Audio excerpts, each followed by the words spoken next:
Standard 4 covers resources and materials, including the presentations, text, videos, and examples that you give your students.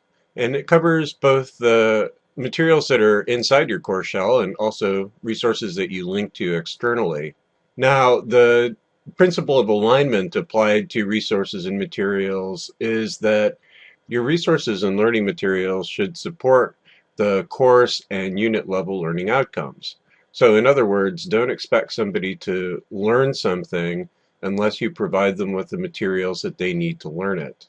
Learning materials should be current.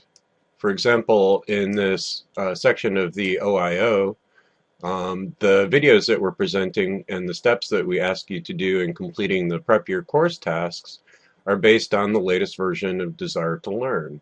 If we had put together materials from a previous version of Desire to Learn, then the steps wouldn't match, and this would cause confusion. Balance refers to if there's any controversy or differing viewpoints in your subject area, you want to present a blend of learning materials that present a balanced viewpoint. So for example, once again, in these OIO videos, I've tried to show you different ways of meeting each standard rather than just telling you, this is how I do it, you should do the same thing that I do. You should tell the student how to use the learning materials. So an example of that is back in the handy tips section. I went ahead and gave you some advice on how you could use these walkthrough videos in completing the task. Another example is in my CIS 122 course,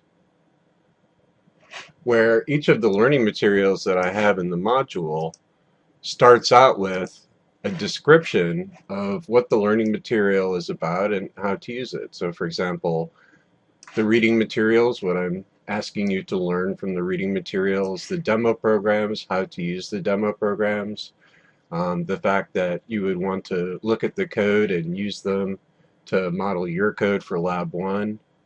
I've explained how to use the homeworks and how to use them to complete the lab.